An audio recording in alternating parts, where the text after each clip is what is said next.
Arthur जहाँ रहता था वो इलाका काफ़ी ज़्यादा पॉश टाइप का था, प्लस वहाँ पे इतनी भीड़ भाड़ नहीं होती थी और आप ये कह सकते हो कि इतनी शांति थी कि बस लोग अपने घर से घरों में ही मतलब रखते थे। आस पास में क्या कौन किसी को कोई मतलब नहीं है, बहुत ही क्लोज्ड एनवायरनमेंट था वहाँ का।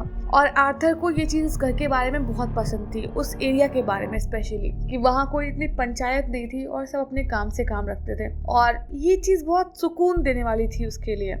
अब आर्थर को आज तक कभी भी कोई प्रॉब्लम इस घर में हुई ही नहीं और आर्थर यहाँ की सारी चीज़ों को बहुत अप्रिशिएट करता था क्योंकि उसके लिए हर चीज़ बहुत पॉजिटिव थी। उसका ये ओपिनियन चेंज हुआ दिसंबर के स्टार्टिंग के टाइम में, जो कि ये टाइम चल रहा है हमारे कैलेंडर में भी।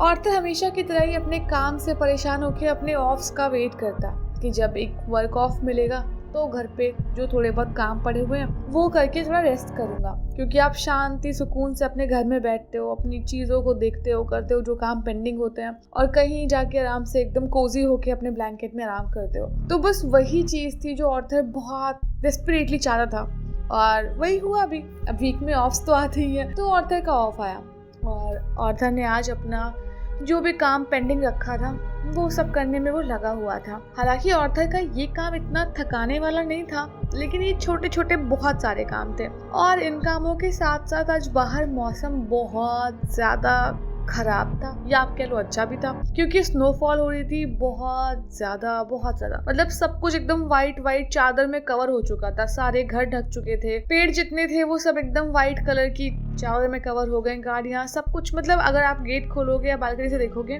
तो बाहर सब कुछ वाइट दिख रहा है और सब बर्फ ही बर्फ आ रही है और जब बर्फ पड़ती है तो ठंडी ठंडी हवा भी चल रही है।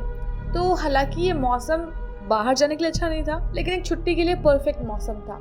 तो आर्थर उसी का पूरा इस्तेमाल कर रहा था। अपने सारे काम करके घर का फायरप्लेस उसने ऑन किया, धीमे धीमे से आग जल रही है, उसकी आवाज़ चट चट करके आ रही है आग जलने की, और वो अपने ऐसे ही हाथ में बुक लेके बुक पढ़ने लगा।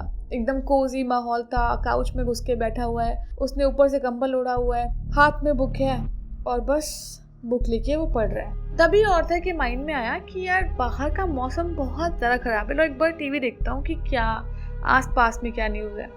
आर्थर ने टीवी लगाई और ऐसे ही टीवी पे चैनल चेंज करने लग गया, 1 2 3 जो भी न्यूज़ बता रहे वो सुन रहा और बीच बीच में पर्दे से बाहर उसकी निगाह पड़ रही कि शाम हो चुकी थी लगभग, लेकिन अभी विजिबिलिटी थी और वो देख रहा था कि बहुत ज़्यादा ही बर्फ़ पड़ रही है और बर्फ़ रुक नहीं रही थी, आज पूरा स्नोफॉल हुआ जा रहा था। अब आर्थर को ये भी लगा कि चलो भाई अच्छा हुआ कि आज छुट्टी है, कम से कम घर पे आराम करूँगा, और ऐसे ही अपना वो कंबल में लेट के कोजी होके वो दुनिया भर की चीज़ें देखता रहा टीवी पे, कभी बुक उठाता कभी टीवी। जैसे अंधेरा होने वाला था या बहुत कम दिख रहा था, आर्थर को बाहर से बहुत तेज से आवाज़ें आने लगी, जैसे कि कोई बहुत तेज आंधी की आवाज़ नहीं आती जब हम घर के अंदर बैठे होते हैं, वैसी ही आवाज़ को बहुत तेज आई। तो उसको लग गया कि पक्का कोई स्टॉर्म आया है और इतनी ज़्यादा बर्फ़ पड़ेगी अब, या क्या होगा, लाओ बाहर जाके देखता हूँ एक बार। तो आर्थर ने क्या किया, वो उठा और अभी जो हल्के से पर्दों से बाहर दिख रहा था ना, वो पर्दे खोल के बाहर चेक करने लग गया। तो वो देखता क्या है कि बाहर बहुत ठंडी हवा चल रही है, मतलब हवा में वैसे स्नो उड़ रही है बहुत भयंकर और अच्छी खासी, मतलब इस टाइम आप कह सकते हो काइंड ऑफ स्टॉर्म था, लेकिन पूरा स्टॉर्म भी नहीं था, थोड़ी सी ज़्यादा हवा चल रही थी। अब ये सब तो ठीक था, लेकिन आर्थर देखता क्या है कि जो उसका बैकयार्ड है उसमें एक बंदा इतनी ज़्यादा बर्फबारी में, इतनी ठंडी में उसके बैकयार्ड के चक्कर लगा रहा है, मतलब एक साइड जा रहा है फिर आ रहा है, फिर जा रहा है फिर आ रहा है, और ये वो करता जा रहा था।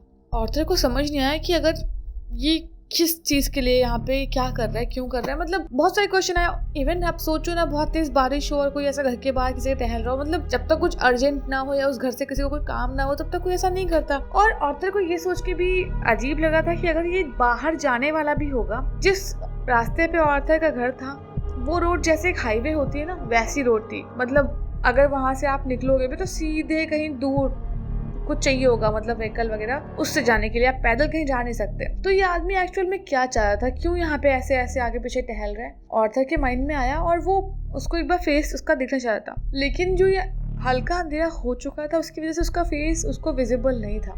अब उस आदमी का भी क्या सीन हुआ कि एक बारी वो मुड़ के आया इधर जिस साइड में ऑर्थर देख रहा था, और कुछ भी विजिबल नहीं था, बस ऑर्थर को दिख रहा था कि कोई टहलता हुआ आगे बढ़ के आया, और वो आदमी वापस हो लिया। फिर वो बहुत देर आर्थर खड़ा रहा, वहाँ वेट करता रहा, लेकिन वो आदमी वापस नहीं दिखाई दिया। उसको लगा कि शायद वो चला गया होगा, लेकिन अभी भी ऑर्थर सोच रहा गया तो गया कहाँ। अगर इसको जाना था तो ये कहीं और रास्ता बदलता, कुछ और करता। ये रोड तो जाती ही नहीं है, मतलब किसी पैर से जो जा रहा हो बंदा उसके तो है ही नहीं रास्ता। अब खैर यही सब सोचता रहा वो, लेकिन उसने कहा क्यों टाइम वेस्ट करना, ठीक है भाई, जहाँ जाना होगा वहाँ चले जाएगा वो। और वो अपना आके वापस से कंबल में घुस के बैठ गया। और बड़ी मजेदार शाम थी उसके लिए, बड़ा सही सब कुछ चल रहा था। कुछ भी लाता, स्नैक्स वगैरह खाता पीता उसके अंदर बैठ के, फिर बढ़िया टीवी देखता, मोबाइल चलाता, सब कुछ अपना चल रहा है। अब रात के 11:30 बज गए हैं और ऑर्थर बस अब सोचा था कि सो जाता हूँ फाइनली।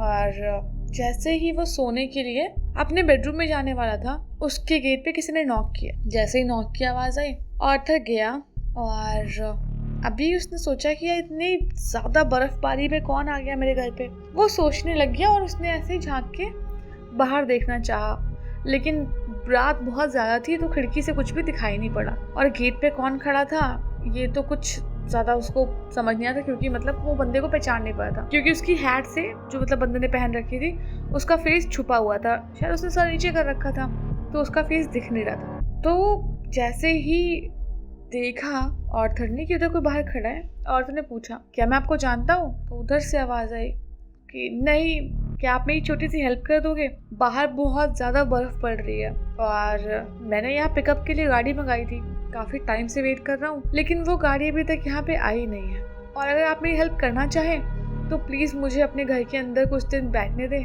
जैसी गाड़ी आएगी मैं चला जाऊँगा यहाँ से, लेकिन अभी वो आ नहीं रहे और बाहर बहुत ज़्यादा ठंडी पड़ रही है और मैं सच में एकदम जम रहा हूँ ठंड से। और ये बोलते उस आदमी ने अपना फेस ऊपर उठाया और ऑर्थर ने देखा कि उसका फेस मतलब पूरा सफ़ेद पड़ चुका है, जैसे कि एकदम बहुत देर से कहीं आप घूम रहे हो ठंडी जगह पे, बर्फ में है ना, बिल्कुल चेहरे पे ऐसे खून जम जाता है उस टाइप का। उसकी नाक एकदम रेड हो गई है ठंडी ठंडी से, हाथ एकदम कपकपा रहे हैं उसके, बहुत ठंडी लग रही होगी उसे। तो ऑर्थर को बहुत बेकार लगा कि बेचारा ये शायद वही आदमी है जो बैकयार्ड में टहल रहा था। और ऑर्थर पूछने वाला भी था कि क्या तुम वही हो जो बैकयार्ड में, लेकिन सोचो इतनी पंचायत क्यों करनी, और क्या पता ये वो हो ना हो। खैर तो ऑर्थर ने वो सब कुछ पूछा नहीं उससे, और ऑर्थर ने उस आदमी को बोला कि ठीक है आप एक काम करो, जो मेरे घर के आगे पोर्च बना है आप यहाँ पे खड़े हो जाओ और मैं आपको अभी कुछ अपने पुराने पड़े कोट्स और थोड़ी गर्म चीज़ें ला के देता हूँ जो आपको थोड़ी हेल्प कर सकेंगी इस ठंडी में।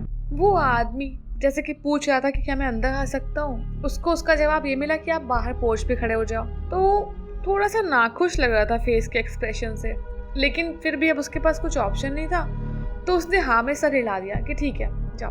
अब ऑर्थर ने कहा कि रुको 5 मिनट वेट करो मैं भी आता हूँ। और आर्थर गया, अपने पुराने कपड़े जो भी थे ना, कोट वोट सब देखने लग गया वहाँ पे कि जो भी देने लायक इसको पड़ेंगे वो दे देता हूँ, थोड़ी इसकी हेल्प हो जाएगी। ऑर्थर सब कुछ गड़बड़ाने लग गया, देखने लग गया, उसको जो कुछ भी एक आध कपड़े और जो भी मिला गर्म चीज़ें वो उठा के अब ऑर्थर सारा सामान लेके नीचे आने लग गया और वो गेट खोलने वाला ही था, पता नहीं उसके माइंड में क्या आया, वो रुक गया और उसने पीक होल से झांक के बाहर देखा तो वो जो आदमी अभी तक ठंडी में मदद की बातें बोल रहा था और चीज़ें बता रहा था, वो हाथ में कोई शायद वेपन सा पकड़े हुआ था। बहुत अच्छे से दिख नहीं रहा था क्योंकि इतनी अच्छी विजिबिलिटी नहीं थी, लेकिन उसके हाथ में ज़रूर कुछ था और उसको शायद पता चल गया था कि ऑर्थर गेट खोलने वाला है। तो दूसरी साइड से वो भी गेट को प्रेस कर रहा था बार बार, जैसे कि अब हमें पता ना घर में मम्मी गेट खोलने वाली हैं तो हम भी धक्का मार देते हैं कि चलो खोल दो खोलो खोलो, उस टाइप से। तो उधर से ये खोलने वाला है गेट, उधर से वो ऐसे नॉब घुमा के खोलने वाला है।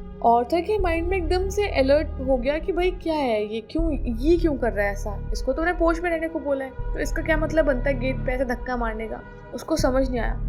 अब ऑर्थर जैसे ही रुक गया वो आदमी बोलने लग गया, क्या हो गया, गेट खोलो ना, और क्या तुम्हें मेरी हेल्प नहीं करनी है या तुम मेरी हेल्प करना नहीं चाहते हो, लाओ मुझे जो भी कपड़े तुम्हारे पास गर्म है मुझे दे दो, मुझे बहुत ठंड लग रही है। और ये सब बकवास कर रहा है वो, इसलिए उसके इरादे कुछ और थे शायद।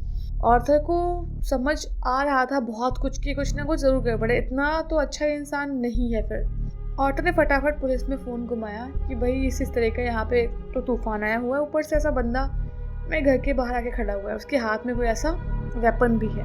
पुलिस ने बोला कि ठीक है, जो कुछ भी है तुम अपना रुको, अंदर ही रुकना, बाहर मत निकलना, हम आते हैं। वो ठीक है। अब ऑर्थर वेट करता रहा और पुलिस आई। जैसे पुलिस आई, चारों तरफ छानबीन हुई, सब कुछ देखा, कुछ नहीं था, कहीं कोई नहीं है, ना कोई वेपन, ना कुछ नहीं छोड़ा किसी ने। और शायद ये भी नहीं कि वहाँ किसी के आने के निशान थे, है ना। जैसे कोई आता है तो कुछ उसका सामान या कोई उसके हाथ के प्रिंट या कुछ भी नहीं था, उसका कोई भी निशान नहीं था उसके आने का। अब एक तो बर्फ इतनी पड़ रही थी, तो शायद जो उसके फुटप्रिंट्स एक आधे रहे भी होंगे वो उसमें दब गए होंगे या फिर उसके बर्फ गिर गई होगी, जो कुछ भी रहा हो, मतलब कुछ पता नहीं चला। पुलिस वालों ने बोला कि भाई हमें तो ऐसा कुछ इन्फॉर्मेशन नहीं मिली, या आप श्योर हो इस चीज़ के बारे में। लेकिन अब ऑर्थर को समझ नहीं आया कि यार मैंने सब कुछ अभी देखा कुछ देर पहले और ये लोग झुठला रहे हैं सारी बातों को। खैर ऑर्थर ने भी कोशिश की जानने की, समझने की कि क्या था, कौन था, वो क्यों आया था और उसको एक्चुअल में क्या चाहिए था। लेकिन कुछ पता नहीं चला उस आदमी का कि वो कहाँ से आया था, किस लिए आया था। और आर्थर आज तक सोचता है कि अगर उसने उस दिन गेट खोल दिया होता तो उसका क्या होता। क्या वो इंसान उसको मारने आया था या उसका इरादा कुछ और था। खैर सोचने के लिए बहुत सारी बातें हो सकती हैं, लेकिन ऑर्थर उस दिन लकीली बच गया, दिमाग उसका साथ दे गया। और इस कहानी से हमें ये शिक्षा मिलती है कि घर पे जब स्पेशली अकेले हों या कहीं पे भी आप रास्ते में भी हों या कहीं पे भी जहाँ आपकी सेफ्टी पे सवाल उठ सकता है, वहाँ पहले आप 2 बारी श्योर कर लें कि सामने वाले जिसकी आप हेल्प कर रहे हो वो उस हेल्प के काबिल है या नहीं है। क्योंकि यार आजकल बहुत सारी चीज़ें ऐसी होती है कि हम अगर अच्छाई करने भी जाते हैं तो हमारे साथ कुछ गड़बड़ हो जाता है। तो अच्छाई करना बंद नहीं करना चाहिए, बट एक बार अपना दिमाग ज़रूर इस्तेमाल करना चाहिए। जैसे घर पे अकेले ऑर्थर ने देख लिया, उसको पता चल गया जो कुछ भी था। अब वो नहीं देखता या फिर इग्नोर करता तो शायद बहुत बात बिगड़ जाती, या शायद ऑर्थर ये कहानी सुनाने के लिए होता ही नहीं। तो चीज़ें कुछ भी हो सकती हैं यार, मतलब हम अभी जो डिसाइड करते हैं उसका इम्पैक्ट हमारी पूरी लाइफ पे पड़ता है, चाहे वो कितना भी छोटा डिसीजन क्यों ना हो। तो अगर स्टोरी अच्छी लगी तो वीडियो को लाइक कर देना और कमेंट करके बताना स्टोरी कैसी थी और सब्सक्राइब कर देना।